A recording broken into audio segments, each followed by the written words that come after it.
Welcome to Headlines and Beyond for March 19th, 2012. I'm Dr. Daniel Karras, and it's time to get started with the news. At the top of our headlines tonight, while SOPA, Protect IP have diminished, the act of trying to censor the internet continues on unabated. I just recently got an email on a new attempt at the recording industry to censor the internet through government means. Another law is coming up, like Protect IPs and SOPA. But the issues are more immediate than that. I just got a warning from YouTube about some of the copyright materials that I have on my website. And I think if you're taking videos of news events or something that has to do with the news or information, or someone puts out a particular, let's say somebody creates and this is, you hear most artists talking about this, how they want to create a music piece or a song or a movie that says something, right? They want their movie to say something. Well, the problem is you can't copyright that then. If you copyright that and you prevent other people from working on that movie in terms of analyzing that movie, that's censorship. It's not copyright, it's censorship. And it's a violation of the First Amendment. And this is what's happening now here, is that someone can come along, flag a video or a song or whatever, for whatever it's used, and they can censor what's going on. And YouTube has a public, because it's now an automatic policy, that anytime you get a certain number of flags, you have to go to this YouTube copyright re-education camp and cleanse yourself of this sin, this copyright sin, that you're not supposed to speak freely. That you have to ask your higher authorities, the higher media holders, for permission to use their work when you want to criticize them. I mean, imagine this. Imagine going up to Hitler and asking him, "Oh, I don't like your policies. Can I have your permission to write something bad about you?" You know, this is the state of the DCA right now. In order to go criticize somebody, in order to use video or any statement made by anybody, you have to ask their permission to do so.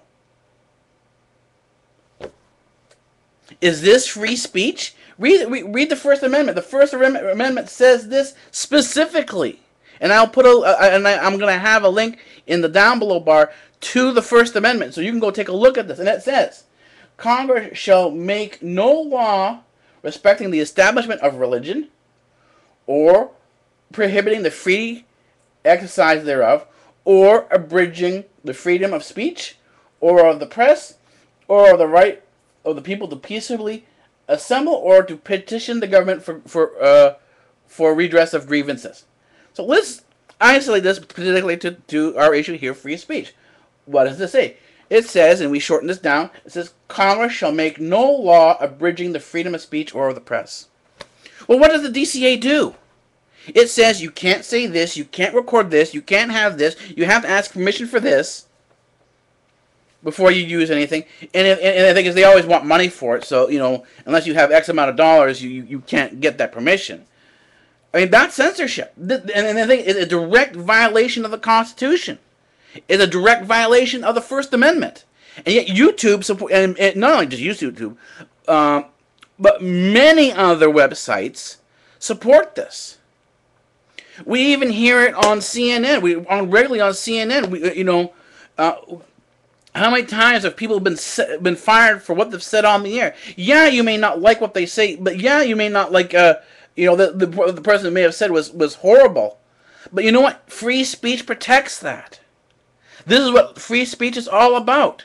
And if we start throwing out our freedoms, how can we turn around and say, and this is what William Hague has said this, Hillary Clinton has said this when they had the revolutions in Egypt, all these Arab Springs.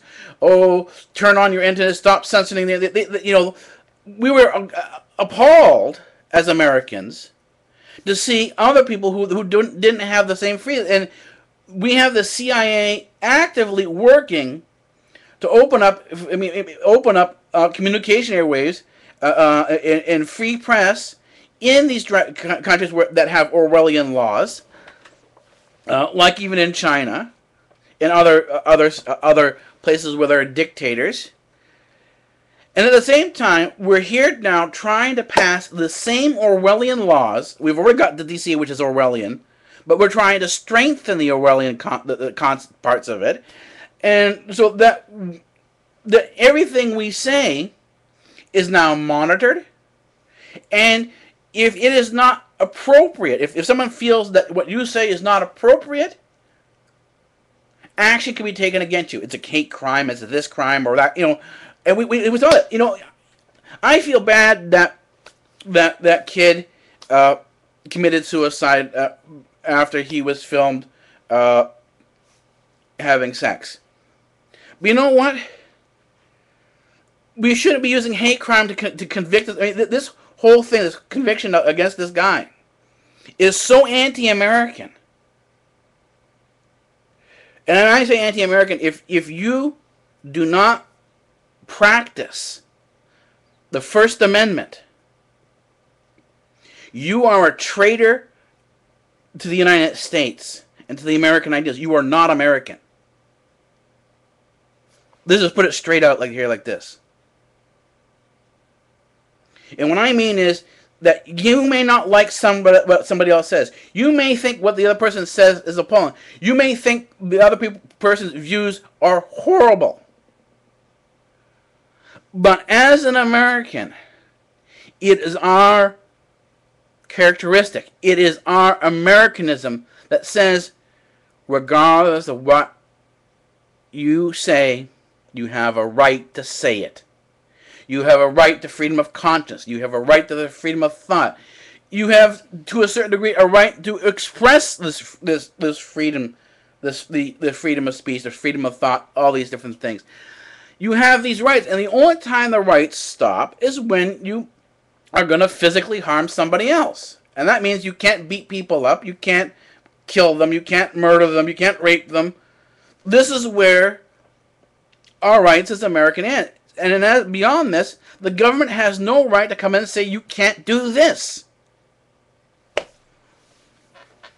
And this is where I find, sort of the hypocrisy, is you have a lot of these people on the left who are championing Larry Flint, or whatever his name is, who owner of Hustler magazine, who use, and up till now, the porn industry has been using this campaign of free speech to allow pornography out there and push the boundaries. And same thing when you come up with these shows on TV, you always say, "Oh, we don't want to be censored. We want to push the boundaries. We want to be, push the boundaries and limits of our artistic expression and our artistic freedom." Well, then why is this movie industry and the entertainment industry so gung ho behind the DCA and to start censoring other people's views? They're hypocrites. If you are an artist, or call yourself an artist, because if anyone who calls himself an artist and has their work copyrighted under DCA, you're not an artist. You're a hypocrite. Your art, your music, whatever you're saying is worth nothing. If you're a news person on the mainstream news channel and you're now hiding behind, and you are doing this, you're hiding behind DCA, you're not news. You're not a journalist. You're a piece of propaganda for a government, for a corporation, or for any particular entity that chooses to use the DCA. Free speech means criticism. It means accepting criticism without limitations. You don't have to ask somebody's permission to criticize them. You don't have to ask somebody's permission to show information that somebody else put out giving a particular point of view. And yet this is exactly what DCA does. DCA has nothing to do with protecting the artist's livelihood. It has to do with censorship. And so as new, and you'll see this here, it's not only be acting against SOPA, Protect IP, and other stuff. This is, my campaign is specifically to promote free speech. And this is what's going on this channel here. It's free speech. And if you flag or tag or try to remove the content, and I'm talking specifically to YouTube or anyone who's at the desk trying to make this judgment, you're a traitor to the United States. You're a traitor to freedom. You're violating the First Amendment.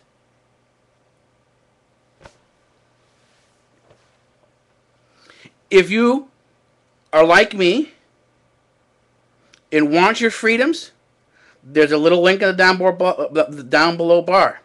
And I have a license down there. I've replaced the Creative Commons. Because Creative Commons is not free speech. If you sit down and you read Creative Commons and a lot of this GNU and all these we call copyleft argument, these we call counter licenses, they are not free speech.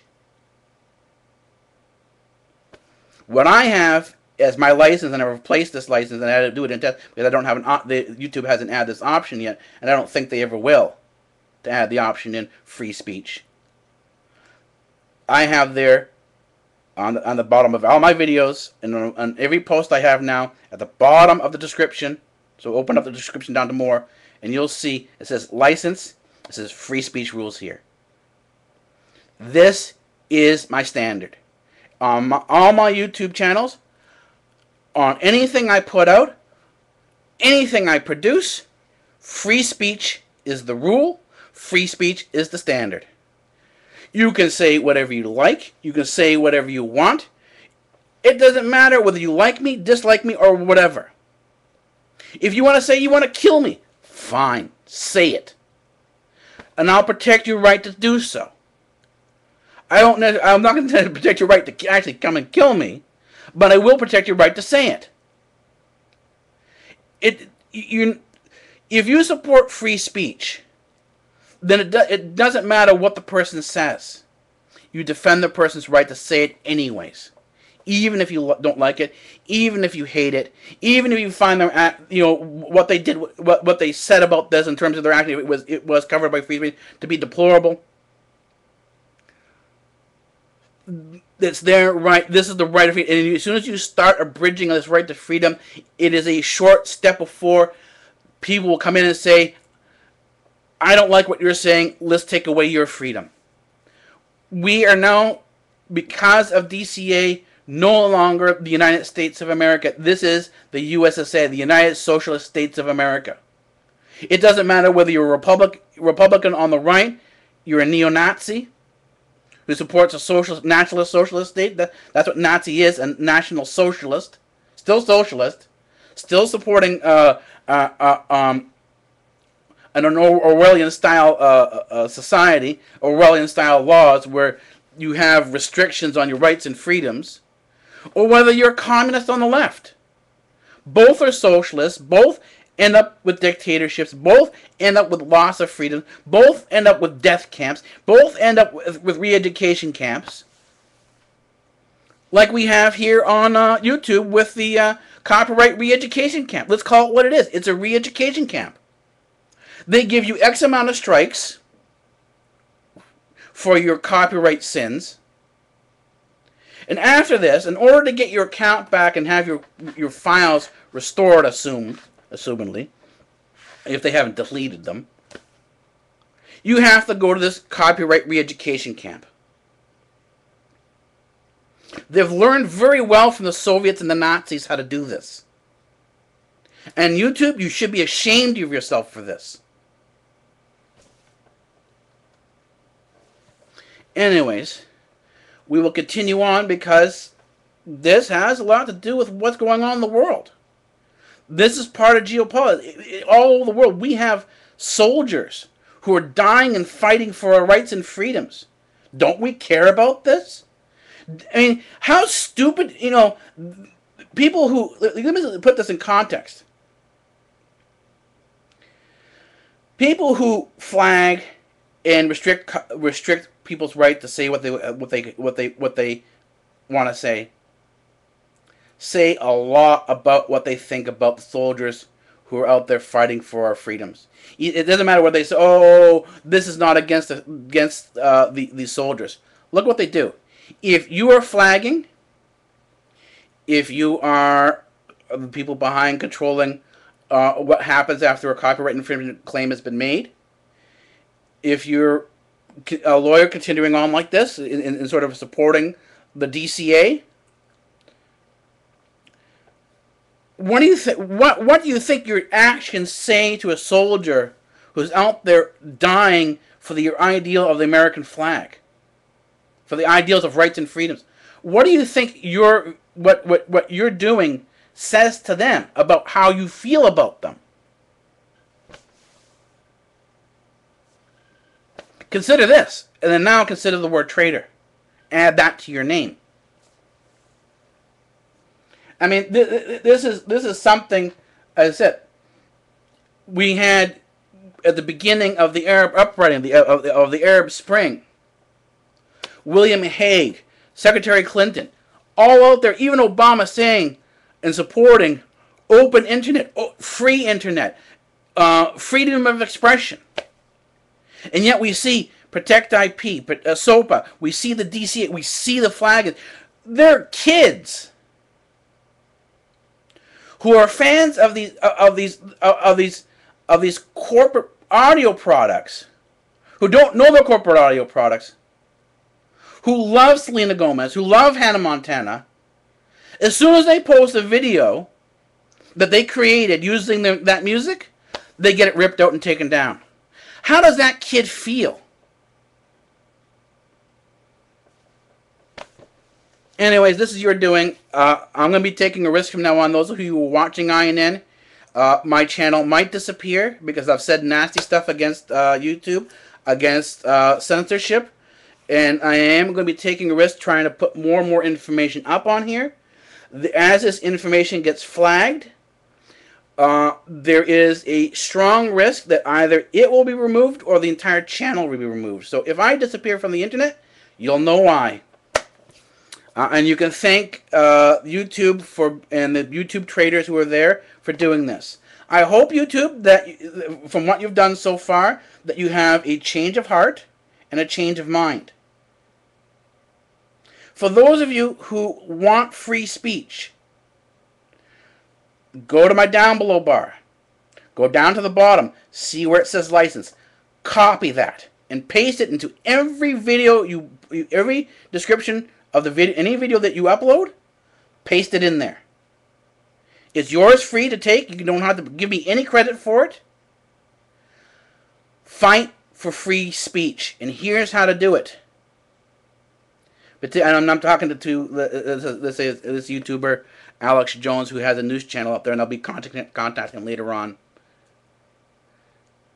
If you go after their shareholders, the Google shareholders, and tell them what's going on, and that this is the threat to the company, a threat to the share prices, it's a threat to the advertisers who want to advertise on here, I guarantee you it will stop. Anyways, that's my spiel on copyright. Now we go on to the rest of the news, which, incidentally, is about the American election and the U.S. primaries. And ironically, it's not the economy, stupid, that should be the number one question on the in this election. It should be our rights and our freedoms, because it's our rights and our freedoms and the erosion of our rights and freedoms that have caused this economic recession. This economic recession is not a recession due to what they call economic issues in terms of people spending too much money. This was a politically caused recession. What you're experiencing now, your loss of jobs and everything else, has to do with politics. It has nothing to do with money. Your suffering, your lack of work, your lack of unemployment, the cost of your health care, all has to do with politics, and it's all surrounding the loss of your rights and freedoms. And I will, as long as I'm on the air here, I will, over time, show this. And I will show you how to correct it. And sort of, not really correct it directly, but begin to correct it. Because things don't change overnight. Freedom has to be worked on. It has to be developed. It has to be pushed for. And so this is the perspective I'm going to be bringing the U.S. primaries to you. This is the perspective that I'll cover the election in. And in 2 weeks, there will be a new channel that I'll be putting up called DCB Economics TV. It will be an economics channel, and it will show you how to deal with some of the economic issues that are going on. Anyways, if you been watching the U.S. primaries, I don't know how many of you flip around the channels and try to look at different channels to watch different coverage of the thing, of the primaries and the different events as they go on.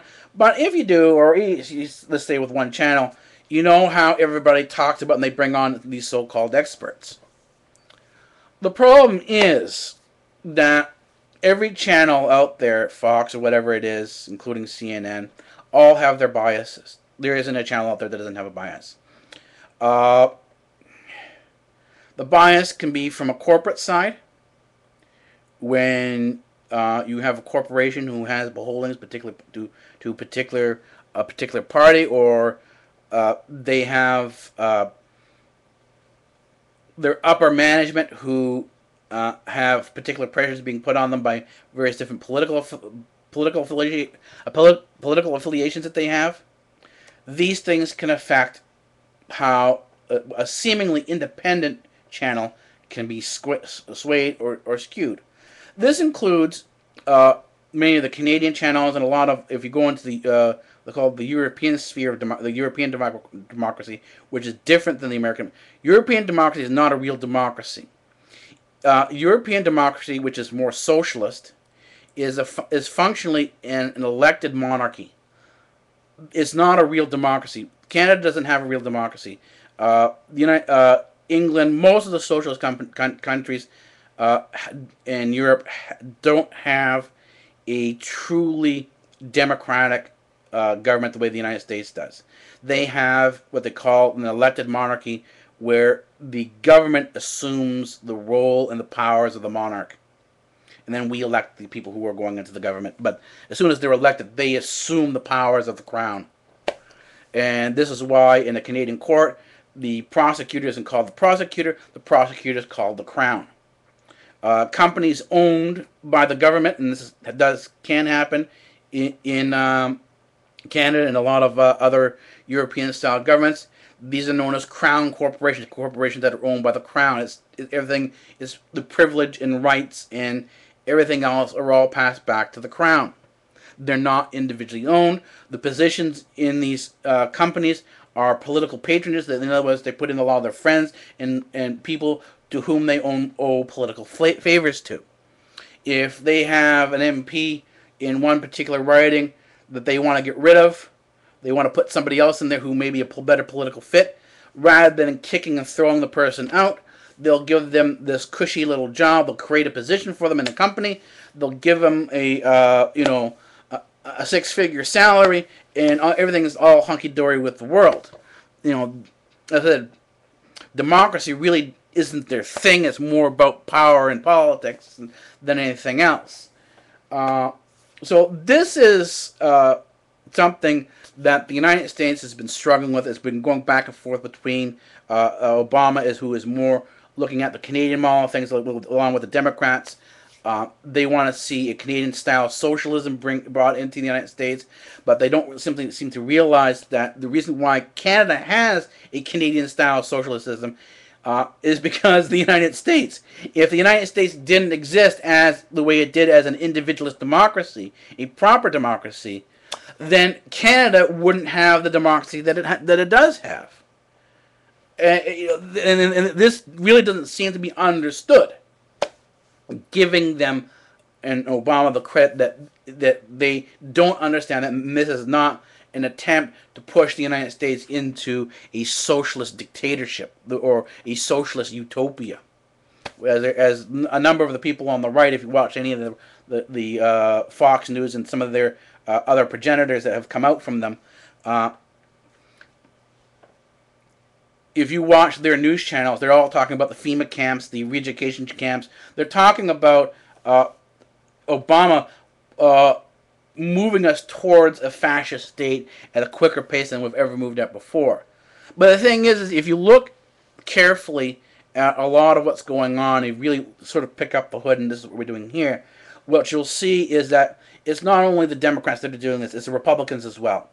There are Republicans out there who are bringing in Protect IP, who are bringing in SOPA, who are doing, supporting, very hawkish ideas that you need to have very strong national defense, and you need to have these these armed neighborhood watches going around. This is where the kid the teen who was shot in Florida by this supposedly gung ho neighborhood watch guard. I mean, yeah, the guy has the right to self-defense, but, and this may be a self-defense issue in terms of legally be a self-defense issue, but it certainly speaks to the state of mind that this person who did this made no attempt to determine whether the person was armed or not armed. This was simply, the action reflects largely on the person, and it largely reflects on the southern, or not even southern, but the Republican state of mind as it is right now. And as I said, this isn't necessarily democracy. It's let's use the term goose stepping towards a national socialist point of view in terms of socialism. And the thing is, the one thing that sort of differentiates the National Socialists, the Nazis, from the Communists is all about, or you'll hear them talk about brotherly love, and then before they start eliminating people and getting rid of the undesirables, the Nazis will speak of nationalism and national defense before they start getting rid of the undesirables. That's the primary difference between the two. Both of them end up in the same place. Both of them end up with dictatorships. Both of them end up with re-education camps and gulags. Both of them end up with large numbers of people dead. What they call eliminated. That's the euthanasia, the happy death. So, as we continue on into the primaries, what we're seeing is that there is a push in the media to end the primaries, even though the Republicans deliberately spread out the primaries, and the primary, the American, the Republican convention that sort of ends the primary isn't until August 27th. It is right at the beginning of September as you move into that final push, the last month to the election. They were expecting Romney to sort of sew up the whole thing, and and that's what everyone's pushing for. Everyone's pushing for Romney, because Romney is the guy they say can beat Obama. But the thing is, yes, it's about beating Obama, but the thing is, you can't sacrifice your principles if you're the government of the people. That means that you're and this is what the Republicans are supposed to be. The Republicans are supposed to be not government oriented. They're supposed to be more individual rights oriented, as opposed to the Democrats, who are socially oriented.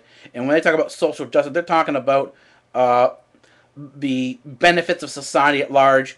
And they really, if you talk about the benefits of society, doing the best for the society, the good of society, the individual and minority rights are sacrificed to this. And this is where you need to, if you want to go to a reference, go take a look at Gene Roddenberry's Star Trek, and they talk all about that a large chunk of Star Trek has that in it.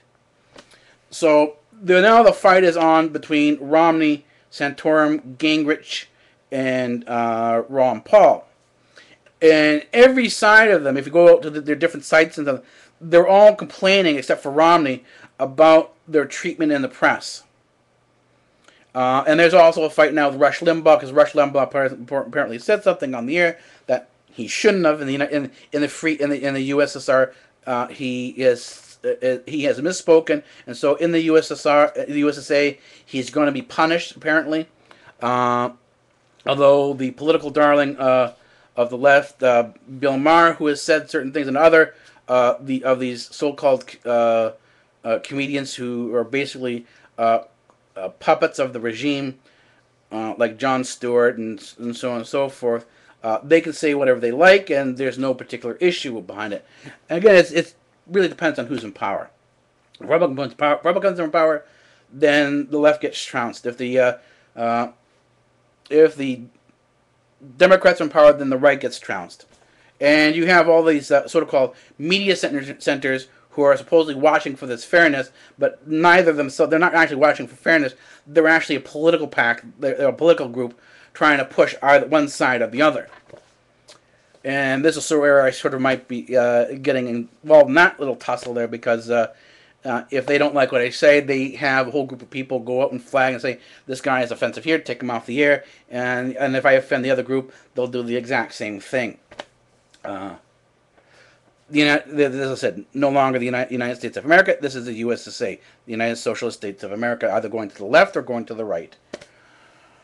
But the thing is, at this point in time, you may think everything is over. They act as everything is over on the news, that Romney has sewn everything up. And if you go read the fine print, you go sort of behind things and sort of find out what's going on. Most people don't do that. You'll know that less than 50% of the delegates have been assigned, have been won. So they're calling the election on less than 50%. And if you go out and look at, they say who has what numbers in terms of delegates, and you go out to different papers, you'll find the numbers are different. And if you go look at the fine print, you'll find that all the numbers they're giving on the delegates are estimates. They're not real numbers. So a large chunk of what you're seeing in the news on the primaries is fiction. Yeah, there's a grain of truth to it, but it's fiction. And that's giving it the polite term. The real term for what's going on in the news now, it's called propaganda.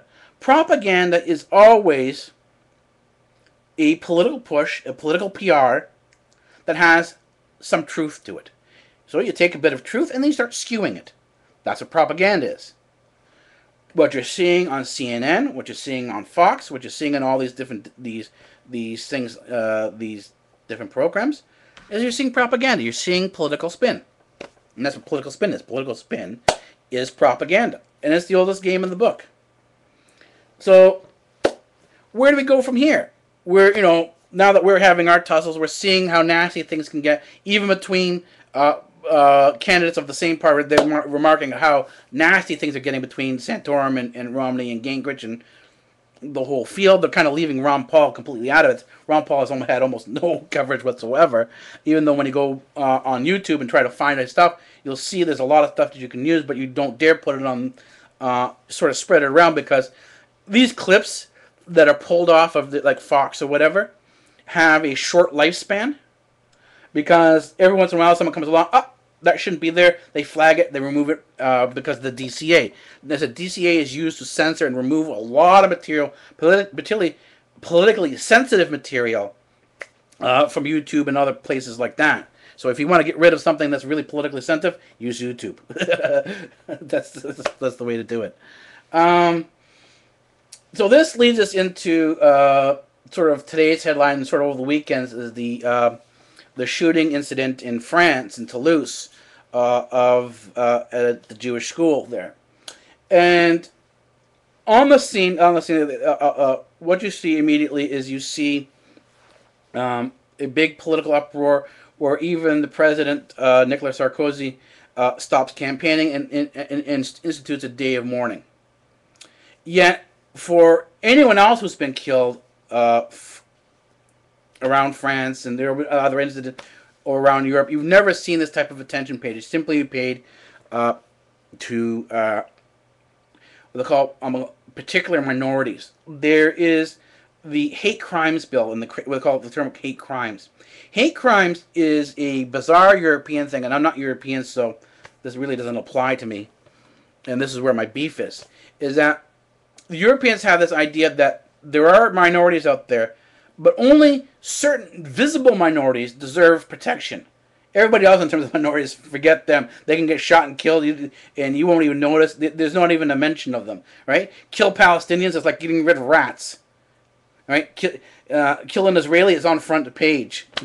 You'll see basically, the death of Palestinians are shown along the lines, in the same section of the page, the same section of the paper as you have rat and pest control in. That's the view. That's the sort of the European view of things, of this hate crimes. The view is that there are certain groups who are special and deserve protection, and there are others who are pests and deserve elimination. And the thing is, this is the socialist model. The socialist model is when you have undesirables, even though they may be minorities and individuals, they need to be eliminated. And that's as simple as it goes. There is no wrangling behind it, and they sort of, if you're part of the chosen groups, you're fine. If you're not part of the chosen group, then you're not all right, and you're scheduled for elimination. And I'm sort of in one of those groups that is not chosen. So I'm in a group that, if this whole socialist thing comes to fruition, I'm going to be eliminated. So. But this is the way I see things. My point for reference is free speech, and certainly not hidden here. So as we go on, we took a look at the killings, which, if for anybody, it shouldn't matter what group you belong to in order for a killing to be horrible. We've got to a point where we've dehumanized society and people in society so much that if one or two people kill from a non-specific group that we don't care about, then that death goes unnoticed.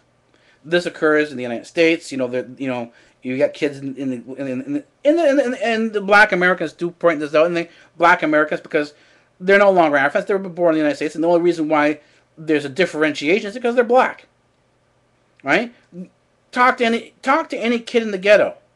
Ask them what they think about what happens if a black kid gets shot. No one cares. They don't care if a black kid gets kidnapped or what happen, anything bad happens to them.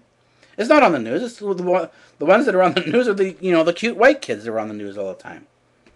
Right? So if you're part of a particular group that warrants this sort of attention, this sort of media attention, then this is what you see. This is what we saw in France in terms of the hate crimes. But if you go and actually follow the politics behind it, you'll see there's actually a lot more to this. It's not just simply, some guy just randomly drove by and shot these people. No. What you see is, if you understand geopolitics, is you see a political assassination.